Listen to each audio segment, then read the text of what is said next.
يضلله فلا هادي له وأشهد أن لا إله إلا الله وحده لا شريك له وأشهد أن محمدا عبده ورسوله أرسله الله تعالى بالحق بشيرا ونذيرا وداعيا إلى الله بإذنه وسراجا منيرا فقد قال الله تبارك وتعالى في كلامه المجيد وفرقانه الحميد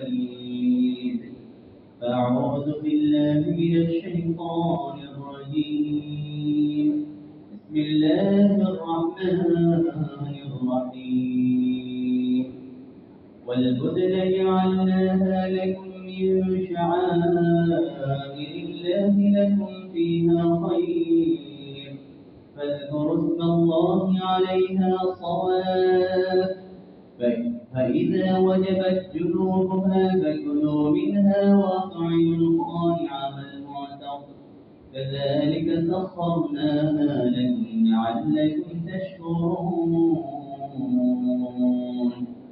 لن ينال الله لحومها ولا دماؤها ولكن يناله التقوى منكم كذلك سخرها لكم لتكبروا الله على ما هداكم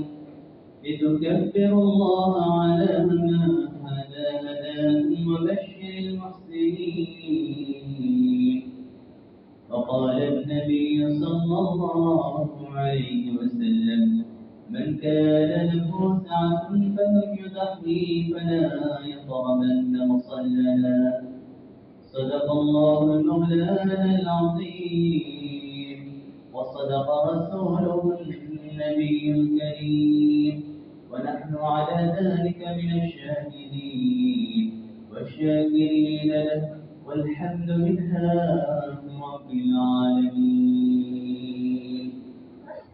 الله أكبر الله أكبر لا إله إلا الله الله أكبر لله الحمد الله أكبر لا إله إلا الله الله أكبر ولله الحمد সর্বাগ্রে মহামহিমান্বিত রব্বে কারীমের শুকরিয়া আদায় করছি যিনি আমাদেরকে জিলহজ মাসের এই গুরুত্বপূর্ণ সময়ে সালাতুল জুমা আদায়ের লক্ষ্যে মসজিদে আগে আসার সুযোগ করে দিয়েছেন, তৌফিক দান করেছেন। এমন এক গুরুত্বপূর্ণ সময় আমরা অতিবাহিত করছি, যে সময় আল্লাহর প্রিয় বান্দাগণ, আল্লাহর মেহমানগণ, দুয়ুফুর রহমান, রহমানের মেহমানগণ হজের কার্যক্রম শুরু করে দিয়েছেন। অনেকেই মিনাতে পৌঁছে অবস্থান করছেন, অনেকেই মিনার উদ্দেশ্যে যাওয়ার জন্য অপেক্ষমান রয়েছেন। এমন এক ফজিলতপূর্ণ সময়ে আমরা জুমার সালাত আদায়ের উদ্দেশ্যে মসজিদে একত্রিত হতে পেরেছি। রব্বে কারীমের অনেক বড় দয়া, কৃপা, অনুগ্রহ, অনুকম্পা আমাদের প্রতি। এই নামতের কৃতজ্ঞতা আদায়ার্থে সকলেই রব্বে কারীমের দরবারে কালিত শুকর আদায় করি। আলহামদুলিল্লাহ রাব্বিল আলামিন। জিলহজের এই 10 দিন ইবাদতের খুবই একটি গুরুত্বপূর্ণ সময়, আল্লাহ রাব্বুল আলামিনের কাছে অধিক প্রিয় সময়। এজন্য এই সময়গুলোতে নফল সিয়ামের আমল করা। আলহামদুলিল্লাহ, আমাদের অনেক মুসল্লিগণ প্রতিদিনই নফল সিয়াম পালন করছেন। আলহামদুলিল্লাহ, এটা খুশির বিষয়। সবাই না পারলেও কিছু মানুষ তো আমল করতেছেন, কারণ নেক আমলের দ্বারা আল্লাহ রাব্বুল আলামিন মানুষের পরিবেশ, সমাজকে নিরাপদ রাখেন, আযাব গজব থেকে নিরাপদ রাখেন। যে সমাজে যত বেশি নেক আমল হবে, ওই সমাজ হবে তত সুন্দর, নিরাপদ। এজন্য যারা আমল করতেছেন তাদের জন্য আমরা দোয়া করব, আল্লাহ তাআলা যেন তাদের আমলগুলোকে কবুল করেন বলে আমিন। আল্লাহর অনেক বান্দাগণ রাতে দাঁড়িয়ে যাচ্ছেন, আল্লাহর সামনে দাঁড়িয়ে তাহাজ্জুদ সালাত আদায় করছেন। আল্লাহু আকবার। সাথে সাথে সেই পবিত্র ভূমিতে আল্লাহর কত প্রিয় বান্দাগণ লাব্বাইক লাব্বাইক হাজির হাজির বলে উপস্থিত হয়ে গিয়েছে। আল্লাহর বরত্বের তাকবীর পাঠ করছে।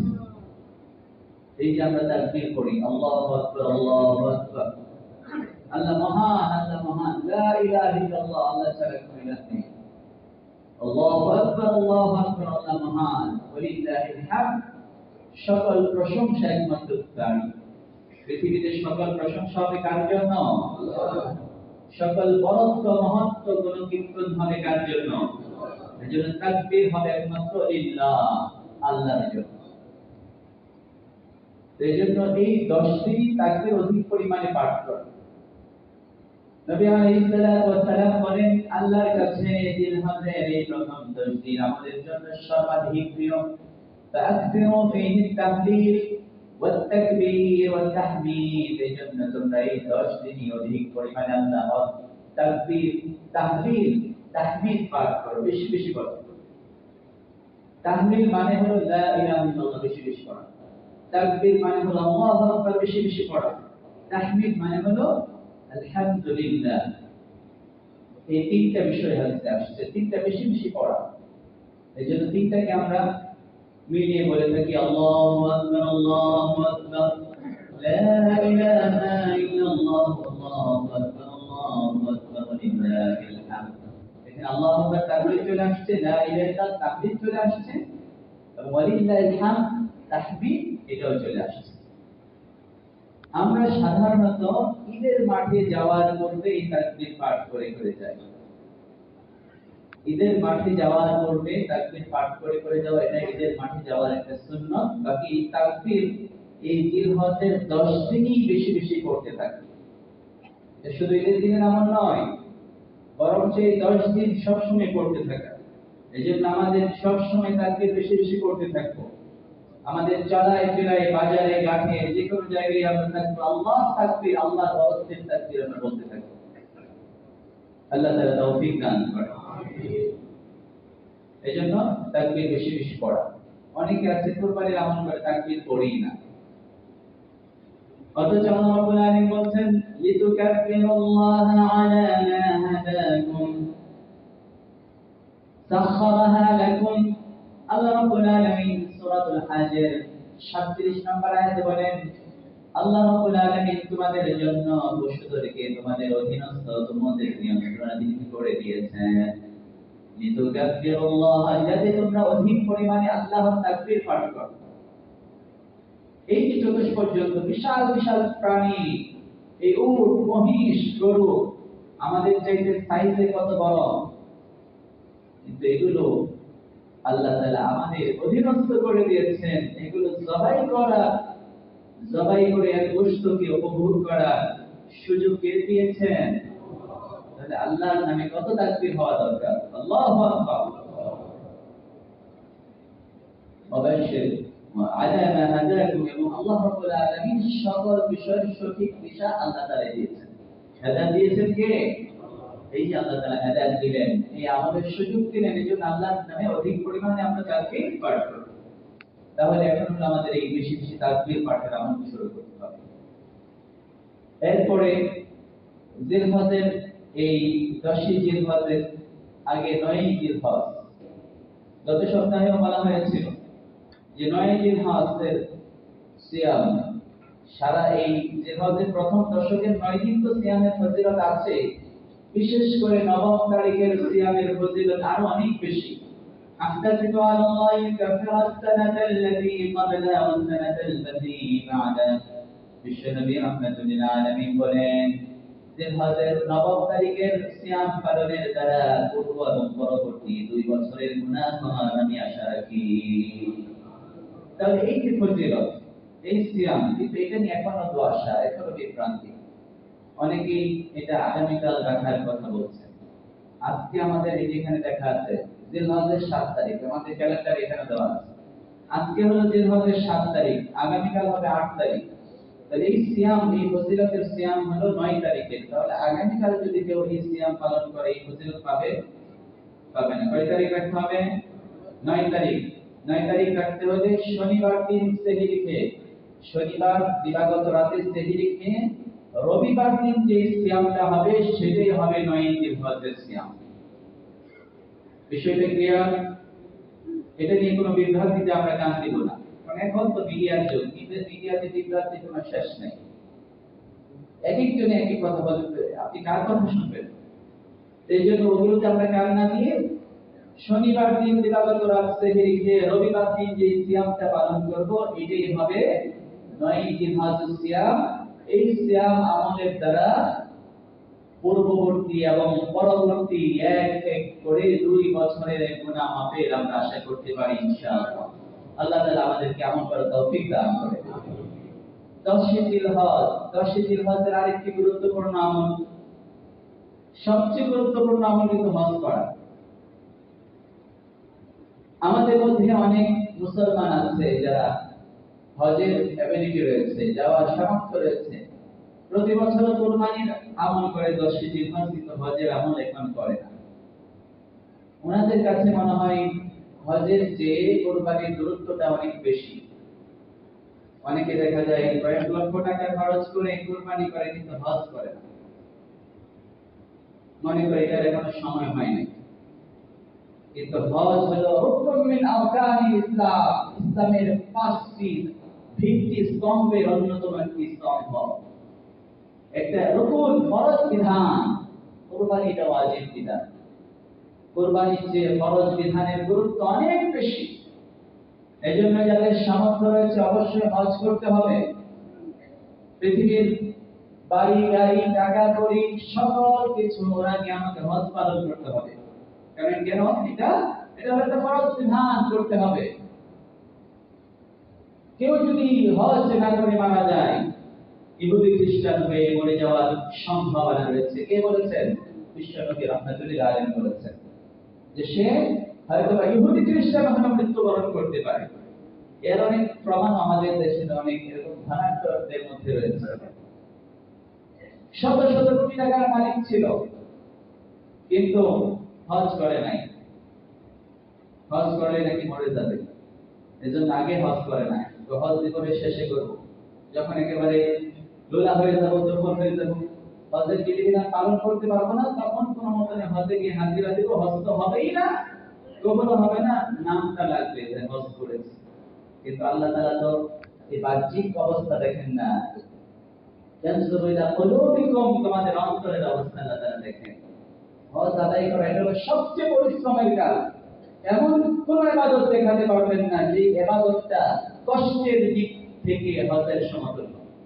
এই যে আমরা সালাত আদায় করি, মসজিদে এসে করি, দাঁড়িয়ে পড়ি না, ভাবে বসে পড়ি, বসে আপনাদের শুয়ে পড়ি। সিয়ামও আমল করে নির্দিষ্ট একটা সময়, কিন্তু হজের আমল করতে হয় কয়েকটি দিন ব্যাপী, কয়েকটি জায়গায়, 5টা জায়গায় ঈদ শুরু হবে। বিশেষ করে 3 দিন অনেক পরিশ্রম। এই 6-7 কিলোমিটার ডিস্টেন্স, এক একটা দূরত্ব, এক এক জায়গায় যেতে হয়।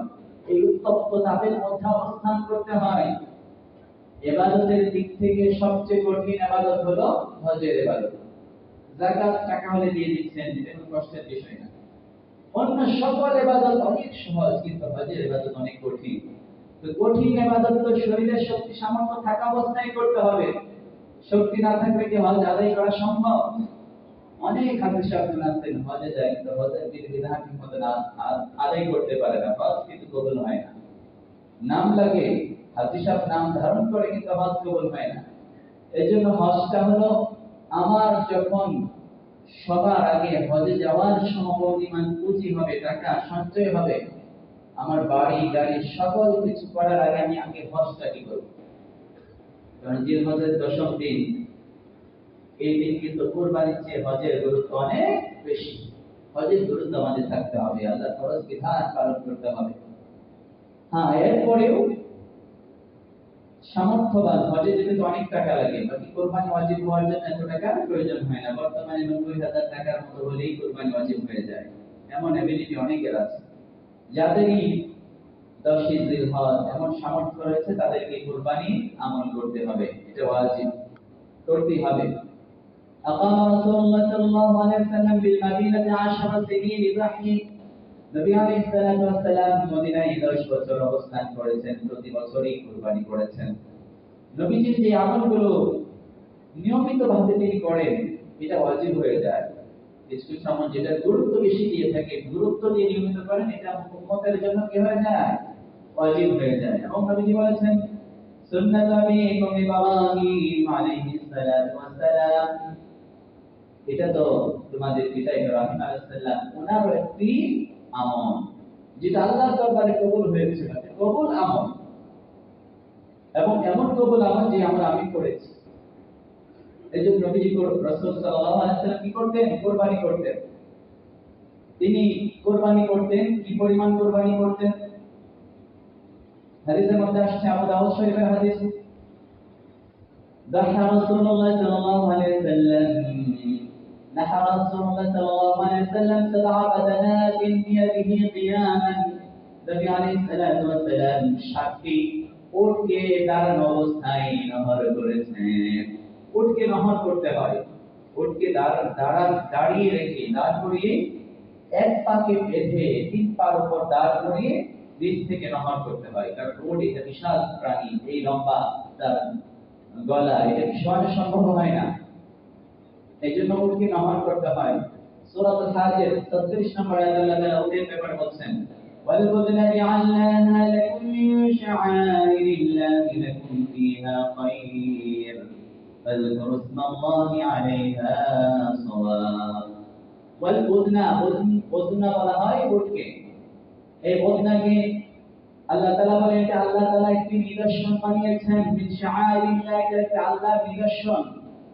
উটের বিষয়টা পরিতা একটা আশ্চর্যজনক বিষয়। উটের গঠন, উটের ভিতরে যে সিস্টেম গুলো রয়েছে, উটের ভিতরে ওয়াটার ট্যাঙ্ক রয়েছে। এই যে আমরা ওয়াটার জমা করে রাখি ট্যাঙ্কিতে, এরকম উটের ভিতরে আল্লাহ তাআলা ট্যাঙ্কির ব্যবস্থা করে রেখেছেন, যেখানে সে যখন পানি পায় তার ওই ট্যাঙ্কিকে সে রিজার্ভ করে ওয়াটার দিয়ে, যাতে করে সে মরুভূমিতে দিনের পর দিন চলতে পারে। মরুভূমিতে তো পানি পাওয়া যায় না, তাও চলতে পারে, কারণ তার রিজার্ভ ওয়াটার থেকে যখন সে এটাকে ড্রিঙ্ক করে, সে পান করে, এইভাবে সে চলতে থাকে। তো যাই হোক, উটের অনেক উপকারিতা, উটের উপকারিতার কোনো শেষ নেই। আল্লাহ তাআলা বলেন, লাকুম ফিহা খায়র, উটের মধ্যে তোমাদের অনেক উপকারিতা রয়েছে। ফাযকুরু ইসমাল্লাহি আলাইহা সাওয়াফ, উটকে তোমরা দাঁড়িয়ে রাখা অবস্থায় এদের উপর আল্লাহর নাম নিয়ে তোমরা জবাই করো, আল্লাহর নাম নিয়ে জবাই করো দাঁড়িয়ে থাকা অবস্থায়। সাওয়াফ, এরা দাঁড়ানো থাকা অবস্থায়। এজন্য উটকে দাঁড়িয়ে রাখা অবস্থায় জবাই করতে হয়। জবাই কিন্তু সব আল্লাহর নামেই করতে হয়। ফাকুলু মিম্মা যুকিরা ইসমাল্লাহি আলাইহি, আল্লাহ তাআলা বলেন, আল্লাহর নামে যেগুলো জবাই হয়েছে এগুলো তোমরা খেতে পারবে। ওয়ালা তাকুলু মিম্মা লাম ইউযকার ইসমাল্লাহি আলাইহি, আর যেগুলো আল্লাহর নামে জবাই করা হয়নি এগুলো তোমরা খেতে পারবে না। ওয়ালা তাকুলু, খেতে পারবে না, সাবধান, খাবে না। যেগুলো আল্লাহর নামে জবাই হয়নি এগুলো তোমরা খাবে না। এজন্য জবাইয়ের মাসালাটা জানা থাকতে হবে। জবাই আল্লাহর নামেই করতে হবে। বিসমিল্লাহি আল্লাহু আকবার, রাসূল সাল্লাল্লাহু আলাইহি ওয়াসাল্লাম আল্লাহর নাম নিয়ে জবাই করতেন। বিসমিল্লাহি আল্লাহু আকবার এটা বলে জবাই করতেন। রাসূল সাল্লাল্লাহু আলাইহি ওয়াসাল্লাম 7টা উট জবাই করেছেন, এবং কাবশাইনি আমলাহাইনি আকরানাইনি, রাসূল সাল্লাল্লাহু আলাইহি ওয়াসাল্লাম শিং বিশিষ্ট ধূসর রঙের তিনি 2টি দুম্বা জবাই করেছেন। ইবনে মাজাহ হাদিসের মধ্যে আসছে 2টি দুম্বা জবাই করেছেন। যাহা রাসূলুল্লাহ সাল্লাল্লাহু আলাইহি ওয়াসাল্লাম আহাদাহা আন উম্মতিহি, একটি দুম্বা জবাই করেছেন তার উম্মতের পক্ষ থেকে। আল্লাহু আকবার। মানে ওয়াহাদা বিতাওহীদ, যারা তাওহীদের স্বীকারোক্তি দিয়েছে, ওবিতাবলীগ এবং রাসূল সাল্লাল্লাহু আলাইহি ওয়াসাল্লামের রিসালাতে, মোট কথা আল্লাহ এবং রাসূলের স্বীকারোক্তি, এই একত্ববাদের স্বীকারোক্তি যারা দিয়েছে, রাসূল সাল্লাল্লাহু আলাইহি ওয়াসাল্লাম তার উম্মতের পক্ষ থেকে কুরবানি করেছেন। আল্লাহু আকবার। আমাদের নবীজির কত মায়া ছিল, দয়া ছিল, যে উম্মতের পক্ষ থেকে তিনি কুরবানি করতেন। আর এখন আমাদের কেউ যদি নবীজির পক্ষ থেকে কেউ কুরবানি করতে চায়, এক শ্রেণীর লোক এটা নিয়েও সমালোচনা করে। আল-আইয়াযু বিল্লাহ, আল্লাহ তাআলা মাফ করেন। কত জালেম আমরা, কত অবিবেচক। নবীজি উম্মতের পক্ষ থেকে কুরবানি করতেন, আরেকটা কুরবানি করতেন আন মুহাম্মাদিন ওয়া আলি মুহাম্মদ, নবী তার এবং তার পরিবারের পক্ষ থেকে কুরবানি করতেন। রাসূল সাল্লাল্লাহু আলাইহি ওয়াসাল্লাম উম্মতের পক্ষ থেকে কুরবানি করতেন। আবু দাউদ শরীফের হাদিসের মধ্যে রয়েছে আলী রাদিয়াল্লাহু তাআলা আনহু থেকে বর্ণিত, যাহাবি কাবশাইন, তিনি দুইটা দুম্বা কুরবানি করছেন। তাকে একজন জিজ্ঞেস করলো, কি ব্যাপার দুইটা করো কেন, একটা করলেই তো চলে। আলী রাদিয়াল্লাহু তাআলা আনহু বলছেন, নাউসানি রাসূলুল্লাহ সাল্লাল্লাহু আলাইহি ওয়াসাল্লাম মান উযাহিয়া আনহু, রাসূলুল্লাহ সাল্লাল্লাহু আলাইহি ওয়াসাল্লাম আমাকে ওসিয়ত করে গেছেন, নির্দেশ দিয়ে গেছেন আমি যেন তার পক্ষ থেকে একটা কুরবানি করি। এইজন্য আমি একটা কুরবানি, আমার প্রিয় রাসূল আমাকে ওসিয়ত করে গেছেন, এইজন্য নবীজির পক্ষ থেকে একটা কুরবানি করি। আরেকটা হলো আমার পক্ষ থেকে। এইজন্য আলী রাদিয়াল্লাহু আনহু আমল করতেন, সাহাবাগণ আমল করতেন, নবীজির পক্ষ থেকে কুরবানি করতেন। কিন্তু এখন আমাদের অনেকে এটা নিয়ে বিভ্রান্তি যে না, মুহাম্মাদের নামে কুরবানি করা যাবে না। কত বড় জুলুম, কত বড় অবিচার। এইজন্য আমরা কুরবানিতে আমাদের নবীজির নাম দিতে পারি। আরেকটা প্রশস্ততার কথা বলে দেই, আমরা আমাদের যে ওয়াজিব নফল কুরবানি তো আলাদাভাবে নবীজির পক্ষ থেকে আমরা দিতে পারবোই, এমনকি ওয়াজিব কুরবানির মধ্যেও যদি আমরা রাসূল সাল্লাল্লাহু আলাইহি ওয়াসাল্লাম এবং উম্মতের যদি নিয়ত করি, তাহলে আবার ওয়াজিব কুরবানিও আদায় হবে এবং এখান থেকে ওই নেকি তারাও পেয়ে যাবে। আল্লাহু আকবার, কত প্রশস্ততা রয়েছে। এই বিষয়ে আরেকটা বিভ্রান্তি ছড়ানো হয় যে মৃত মানুষের পক্ষ থেকে কুরবানি করলে তাহলে ওই গোশত খাওয়া যাবে না। এটা আরেকটা ভুল মাসালা সমাজে প্রচলিত হয়েছে। এখানে মাসালা ক্লিয়ারলি জানতে হবে, বুঝতে হবে। মৃত মানুষের পক্ষ থেকে কুরবানি করলে এটার গোশত খাওয়া যায় না, এটা হলো কোন ধরনের মৃত মানুষ। যদি কোনো মৃত মানুষ মৃত্যুবরণের আগে ওসিয়ত করে যায় যে আমার পক্ষ থেকে কুরবানি দিবে, এবং এই মৃত মানুষ যদি তার সম্পদ রেখে যায়, তাহলে ওই মৃত মানুষের সম্পদ বন্টনের আগে তার ওসিয়তগুলো বাস্তবায়ন করতে হবে তার সম্পদ থেকে। এরপরে তার সম্পদ ওয়ারিসদের মধ্যে বন্টন হবে। তো বন্টনের আগে তার সম্পদ থেকে তার কুরবানির ওসিয়ত পূরণ করতে হবে। এই যে কুরবানির ওসিয়ত পূরণ করতে গিয়ে যে কুরবানি, এই কুরবানির গোশত কুরবানি দিয়ে এটা সদকা করে দিতে হবে, এটা হলো সদকা করে দিতে হবে। এছাড়া আপনি আপনার সম্পদ ব্যয় করে, আপনার টাকা ব্যয় করে, আপনার কোন পরিবার, আপনার পিতামাতা বা যে কোনো মৃত মানুষের নামেও তাদের পক্ষেও যদি কুরবানি করেন, এই কুরবানির গোশত স্বাভাবিক গোশতের মতো আপনারা খেতে পারবেন, এর কোনো সমস্যা নেই। এজন্য দেখা যায় আসলে এই মাসালার মধ্যে কিছুটা ভিন্নতা থাকে। কিছু মানুষ এটা না বুঝে একটাকে আরেকটার মধ্যে লাগা দেয়, এভাবে সমাজের মানুষকে বিভ্রান্ত করে। এই জন্য স্বাভাবিকভাবে আমরা আমাদের অর্থ ব্যয় করে যদি কোনো মৃত মানুষের পক্ষ থেকেও তাদের নামে যদি কুরবানি করি, এটাও কি হবে, এই গোশত আমরা সকলে স্বাভাবিক কুরবানির মতোই গ্রহণ করতে পারব। তো কুরবানি তো আল্লাহর নামেই হবে, জবাই করতে হবে কার নামে, আল্লাহর নামে। জবাইয়ের ক্ষেত্রে আমাদের লক্ষ্য রাখতে হবে রাসূল সাল্লাল্লাহু আলাইহি ওয়াসাল্লাম নিজে জবাই করেছেন। আম্মা জান আয়েশা রাদিয়াল্লাহু তাআলা আনহা বলেন, রাসূল সাল্লাল্লাহু আলাইহি ওয়াসাল্লাম আমানি বিকাবশিন দুম্বা উপস্থিত করার নির্দেশ দিলেন, তাওতি আমিহি। এরপরে দুম্বা উপস্থিত করা হলো। এরপরে বলেন, ইয়া আয়েশা হালুমিল মুদিয়াতা, হে আয়েশা ছড়ি দাও, ওয়াস্তাশদিহা, এবং তাকে দাঁড় দাও, বিহাজাবি, পাথরের সাথে ঘষে তাকে দাঁড় দাও। জবাইয়ের আগে জবাইয়ের অস্ত্র ছড়ি দিয়ে ভালো করে দাঁড় দিয়ে দেওয়া, যাতে পশুর কষ্ট না হয়, এ ব্যাপারে লক্ষ্য রাখতে হবে। অন্য হাদিসের মধ্যে আসছে, ইন্নাল্লাহা কাতাবাল ইহসানা আলা কুল্লি শাইইন, আল্লাহ তাআলা প্রত্যেক জিনিসের প্রতি ইহসান করার, ভালো আচরণ করার নির্দেশ দিয়েছেন। এমনকি ইদাল কদলা হাত্তা ইহসানা ইলা কদলা ইদা কদাতুম, والذبيحة إذا ذبحتم যখন তোমরা জবাই করো এই জবাইকৃত প্রাণীর প্রতিও যেন তোমরা ইহসান করো, তার সাথে ভালো আচরণ করো। এজন্য তোমরা তরবারিকে ছুরিকে ভালো করে দাঁড় নিয়ে দিবে, বিরিহা যাবিহা, যাতে করে প্রাণীকে শান্তি দেয়, অর্থাৎ কষ্ট না হয়। এই জন্য দাঁড় দিয়ে দাঁড়াতে ছুরি দিয়ে রাসূল সাল্লাল্লাহু আলাইহি ওয়াসাল্লাম নিজে জবাই করতেন। এজন্য নিজে জবাই করে এটা সুন্নাত। জবাইয়ের মধ্যে এটা একবার সহজ কাজ। রক্তনালী এবং কণ্ঠনালী এবং তিনটা শিরা কাটতে হবে।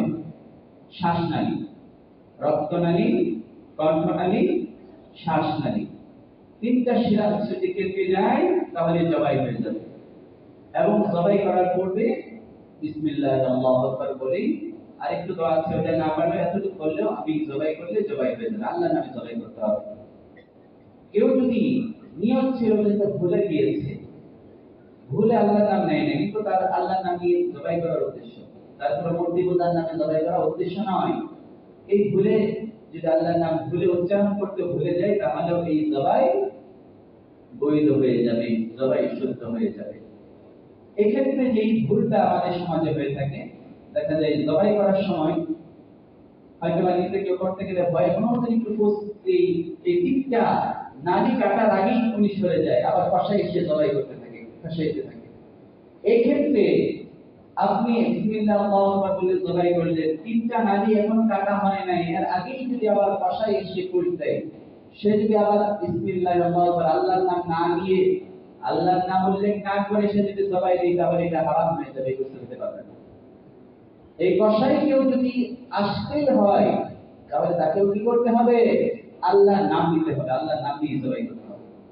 এজন্য অনেক সময় হতে পারে যে বড় প্রাণী মাথা নাড়া দেয়, ছিটকে ফেলে, এই অবস্থায় কষাইরা এসে তারা জবাই করে, তারা যেন আল্লাহর নামটা নেই, প্রয়োজনে আমি ধরে বলে তাকে স্মরণ করিয়ে দিব। সে যদি আল্লাহর মূল কথা জবাইয়ের কাজে যে কয়জন অংশগ্রহণ করবে প্রত্যেককে আল্লাহর নাম নিতে হবে।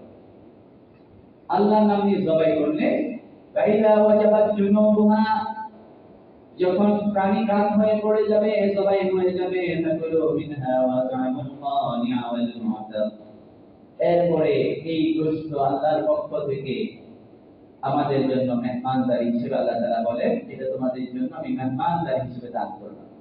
আল্লাহ তাআলা কুরবানি কি কবুল করে আমাদেরকে মেহমানদারি হিসেবে দান করে। কুরবানির গোশতের ক্ষেত্রে গোশত বুখারী শরীফের হাদিস রয়েছে 5548 নম্বর হাদিস। এখানে যে হাদিসটা রয়েছে, প্রথমে রাসূল সাল্লাল্লাহু আলাইহি ওয়াসাল্লাম বলেন, লা ইসবিহান্না মান যাহা মিনকুম লা ইসবিহান্না বা'দা সালিসাতিন ফি বাইতিহি মিন শাই, তোমাদের মধ্যে যে কুরবানি করেছেন 3 দিন পরে তার ঘরে যেন ওই কুরবানির কোনো গোশত বাকি না থাকে। এই হাদিসটা বলেছিলেন, এটা আসলে যে বছর বলেছিলেন ওই বছর মানুষের মধ্যে অনেক অভাব অনটন ছিল। পরবর্তী বছর সাহাবাগণ আবার জিজ্ঞেস করলেন, আলা ফাআলু কামা ফাআলনা আমান নাসি, আল্লাহর নবী গত বছরের মতো আমরাও কি 3 দিনের মধ্যে গোশতকে ক্লিয়ার করব? নবীজি বলেন, না, কুলু ওয়া তা'ামু ওয়া তাখিরু ফাইন্না যালিকা আল-আম কানা মিন নাসিয়াতুন ফারাত তুঈনু ফিহা। গত বছর মানুষের অভাব ছিল বিধায় আমি তোমাদের এই নির্দেশনা দিয়েছিলাম যাতে করে তোমরা মানুষকে সহযোগিতা করো, অর্থ জমা করে না রেখে অন্যকে দিয়ে সহযোগিতা করো। কিন্তু এবছর যেহেতু এরকম অভাব অনটন নেই, এই জন্য তোমরা ইচ্ছা মতো রেখে খেতে পারো। কুলু মিনহা ওয়া তা'ামু, তোমরা নিজে খাও, অন্যকে খাওয়াও, ওয়া তাখিরু, এটাকে সঞ্চয় করে রাখতে পারো। এজন্য দেখা যায় এখন যেহেতু ওই রকম সংকট নেই, এজন্য এখন সারা বছর এটাকে রেখে খেলেও কোনো দোষ হবে না, রেখে খাওয়ার সুযোগ রয়েছে। হ্যাঁ, যদি আবার এরকম অভাব তৈরি হয়ে যায়, বা যেই সমাজের মধ্যে দেখা যায় গ্রামগঞ্জে কিছু এলাকা আছে পুরা সমাজে গরু কুরবানি হয় মাত্র 5টা, এখন এই সমাজের মানুষ যদি ওরা গোশত যদি ফ্রিজের মধ্যে ঢুকায় তাহলে এলাকার লোকেরা, ওই সমাজের লোকেরা ঈদের দিনে একটু গোশত খেতে পারবে না। এই জন্য আল্লাহ তাআলা আমাদেরকে বিবেক দিয়েছেন, বিবেক কাজে লাগাতে হবে। ওই সমাজে আমাদের উচিত হবে যে অধিক পরিমাণে গোশত সদকা করা, যাতে করে প্রত্যেক ব্যক্তি ঈদের দিনের কোরবানির গোশত যেটা আল্লাহর পক্ষ থেকে মেহমানদারি সকলে গ্রহণ করতে পারে। উত্তরাতেও দেখা যায় যে অনেক ভাড়াটিয়ারা থাকেন, কাজে থাকেন, কিন্তু কোরবানি দেওয়ার সুযোগ হয় নাই, হয়তো বা সামর্থ্য নেই, অথবা কোনো অংশীদার হওয়ার মতো কাউকে পায় নাই। উত্তরাতে বেশিরভাগ এমন হয়, অনেকে অংশীদার পায় না। তো দেখা যায় এই জন্য আমরা আমাদের পড়শির খোঁজ খবর নিব। আমার পাশের ফ্ল্যাটে উনি ঈদের দিন গোশত না খেয়ে থাকবেন, আমি গোশত খাবো, আল্লাহ আমাদের গ্রহণ করবে, এটা কতটা অমানবিক। এই জন্য আল্লাহ তাআলা আমাদের জন্য গোশতের বর্ণনের ক্ষেত্রে সুপারিশ করেছেন। সূরাতুল হাজের 36 নম্বর আয়াতে আল্লাহ তাআলা বলছেন, فَإِذَا وَجَبَتْ جُنُوبُهَا فَكُلُوا مِنْهَا وَأَطْعِمُوا الْقَانِعَ وَالْمُعْتَرَّ। যখন কুরবানি পশু জবাই হয়ে কাজ হয়ে পড়ে যাবে, জবাই হয়ে গেল, এরপরে গোশত তোমরা ফাকুলু মিনহা, নিজে এখান থেকে খাও, ওয়াতাইমুল কানিয়া, এবং যে ব্যক্তি লজ্জার কারণে তোমার কাছে চাইতে আসে না, এমন ব্যক্তির ঘরে তুমি গোশত পৌঁছে দাও, ওয়াল মুতার, এবং যে অভাবী অসচ্ছল তোমার কাছে গোশত চাই তাকে দাও। কোরআনের এই আয়াতে তিন শ্রেণীর কথা বলা হয়েছে। নিজে খাওয়া, যে চায় না, আত্মীয় স্বজন পড়শি যারা ব্যক্তিত্বের কারণে লজ্জার কারণে চায় না, এটা দ্বিতীয় আরেক শ্রেণী। তৃতীয় শ্রেণী হলো যারা মানুষের কাছে চায়, অভাব অসচ্ছল করে। কোরআনের এখান থেকে তিন শ্রেণীর লোকে গোশতের বন্টনের ক্ষেত্রে বলা হয়েছে। এই জন্য ওলামায়ে কেরাম, ফুকাহায়ে কেরাম ওনারা এই আয়াতকে সামনে রেখে, যেহেতু আল্লাহ তাআলা তিন শ্রেণীর লোকের জন্য সুপারিশ করেছেন, কোরআনে তিন শ্রেণীর লোকের কথা উল্লেখ আছে, এজন্য তিন ভাগ করে, এক ভাগ নিজে, আরেক ভাগ আত্মীয় স্বজন, আরেক ভাগ গরিব মিসকিনদের এই সুন্নতের আমলের কথা বলা হয়। অনেকে বলে এটা কোত্থেকে পেয়েছে, এই আমল কোত্থেকে, ওরাটা নিজেই খাবো, কাউকে এক টুকরো দেবো না। হ্যাঁ, আপনি খেতে পারেন, ওরাটা খেলেও জায়েজ হবে। বাকি আল্লাহ তাআলা কিন্তু কোরআনে এই তিন শ্রেণীর তিন বন্টনের কথা কোরআনের আয়াতই উল্লেখ করেছে। যে কোরআনে আয়াত দ্বারা প্রমাণিত, আপনারা প্রয়োজনে সূরাতুল হাজের 36 নম্বর আয়াত করে দেখে নেবেন, যদি কারো কোনো ধরনের কনফিউশন থাকে। কারণ এখন তো বললাম না যে মিডিয়ার যুগে বিভ্রান্তির কোনো শেষ নাই। এমন একটা সময় চলে আসবে প্রত্যেক আমলকে সংশয়পূর্ণ করে দিবে, পরে মানুষ এই বিভ্রান্তির কারণে আমল করাই ছেড়ে দেবে। এখনই যেমন অনেকে প্রশ্ন করে, হুজুর কোনটা করবো, এটা করবো না সেটা করবো, প্রত্যেক আমলকে ঝামেলা যুক্ত করা হচ্ছে। তো যাই হোক, এই জন্য আমরা ঝামেলায় না গিয়ে স্পষ্ট যে বিষয়গুলো রয়েছে সহিহ কোরআন হাদিসের মধ্যে, যে বিষয়গুলো স্পষ্ট ভাবে উল্লেখ রয়েছে, এগুলো আমল করতে তো কোনো বাধা নাই, এগুলো করে আমরা আমল করব। তাহলে আমরা এইভাবে চেষ্টা করব যে গোশতটাও যেন এরকম সুন্নাহ সম্মতভাবে কোরআনের আয়াতের উপর আমল করণ যেভাবে হয়, এভাবে যেন আমরা আমল করি। এইভাবে আমরা গোশতের বন্টন করব। আর ইনশাআল্লাহ ঈদের দিন আমরা তাকবীর পাঠ করতে করতে ঈদের মাঠে চলে আসব। ঈদুল আযহার দিন আমাদের এই কুরবানির আমল হবে একটা অন্যতম আমল। যখন আমার নিয়ত ঠিক হয়ে যাবে, আল্লাহর উদ্দেশ্যে কুরবানির নিয়ত থাকবে, অন্য কোনো উদ্দেশ্য না, গোশত খাওয়ার উদ্দেশ্য না, গোশত তো খেতে পারবোই, এটা তো আল্লাহ তাআলা দিবেনই। এরকম যখন আল্লাহর উদ্দেশ্যে যখন কুরবানি আমরা করব, فإذا تبلغ من الله بمكان قبل أن يقام الأرض, নবী আলাইহিস সালাতু ওয়াস সালাম বলেছেন, নিয়ত যখন পরিশুদ্ধ হয়ে যাবে, তখন কুরবানির সবাইকে পশুর রক্ত জমিনে পড়ার আগে কুরবানিগুলো আল্লাহ রাব্বুল আলামিনের নিকট গ্রহণযোগ্য হয়ে যাবে। আল্লাহর কাছে আগেই কবুল হয়ে যাবে যদি নিয়ত ঠিক থাকে। তাতিহু বিহা নাফসা, এই জন্য স্বতঃস্ফূর্তভাবে তোমরা এই আমল করো। এজন্য ঈদের দিন 10ই জিলহজ ইয়াউমুন নাহার, এই দিন আমাদের সবচেয়ে অন্যতম গুরুত্বপূর্ণ আরেকটি আমল হবে কুরবানি আমল। বাকি এটা কি ফজরের ফরজ নামাজ, জোহরের নামাজ, এটার চেয়ে গুরুত্ব বেশি না কম, এটা আমাদের ভালো করে স্মরণ রাখতে হবে। অনেকে কুরবানি করতে গিয়ে ফজরের নামাজও পড়ে না, ফজর পড়লে জোহরের নামাজের তো গুরুত্ব থাকে না, কুরবানির গরুর গোশত কাটাকাটিতে এত ব্যস্ত, জোহরের নামাজের যেন কোনো মনেই থাকে না, তাদের গুরুত্বই নেই। জোহরের নামাজ তো ফরজ, কুরবানি ওয়াজিব, ওয়াজিবের চেয়ে ফরজের গুরুত্ব অনেক ঊর্ধ্বে। এজন্য কুরবানির ব্যস্ততায় নামাজ ছাড়া যাবে না। আমাদের এই বিষয়গুলো ভালো করে লক্ষ্য রাখতে হবে। ইবাদতের কি শ্রেণীবিন্যাস রয়েছে, কোনটার কোন পর্যায়ে এটাকে আমাদের স্মরণ রাখতে হবে। ফজরের নামাজও পড়ব এবং ঈদের আগের রাত, ইবাদতের রাত, আগের দিন এশার নামাজ, ফজরের নামাজ অবশ্যই জামাতের সাথে আদায়ের চেষ্টা করব। রাতে সম্ভব হলে 2 রাকাত তাহাজ্জুদ পড়লাম, নতুবা যদি পড়তে নাও পারি এশা এবং ফজরের নামাজ পড়লে, মুসলিম শরীফের হাদিসের মধ্যে রয়েছে এশা এবং ফরজ যদি কেউ, ফজর যদি কেউ জামাতের সাথে আদায় করে, আল্লাহ তাআলা তাকে সারা রাত ইবাদতের নেকি দান করেন। এজন্য ঈদের দিনের নামাজ জামাতের সাথে পড়া আরো বেশি গুরুত্ব থাকতে হবে। আল্লাহ রাব্বুল আলামিন আমাদের সকলকে এই 9 জিলহজের অর্থাৎ রবিবারের সিয়াম, যেটা অনেক গুরুত্বপূর্ণ সিয়াম, এটার আমল তৌফিক দান করেন। এরপরে 10ই জিলহজ কুরবানির আমল, কুরবানির পশু ক্রয় করতে গিয়ে অবশ্যই নিখুঁত পশু ক্রয় করব। বাজারে গিয়ে একটা আমল করতে পারি 1 লক্ষ ব্যক্তি, কয় লক্ষ? রাসূল সাল্লাল্লাহু আলাইহি ওয়াসাল্লাম বলেন, মান দাখালা সুকাম মিনাল আসওয়াক ফাকালা লা ইলাহা ইল্লাল্লাহ ওয়াহদাহু লা শারীকা লাহু লাহুল মুলকু ওয়া লাহুল হামদু ওয়া হুয়া আলা কুল্লি শাইইন কাদির কুতিবা লাহু মিআতু আলফি আলফি দারাজা। কেউ যদি বাজারে গিয়ে একবার এই পাঠ করে লা ইলাহা ইল্লাল্লাহ ওয়াহদাহু লা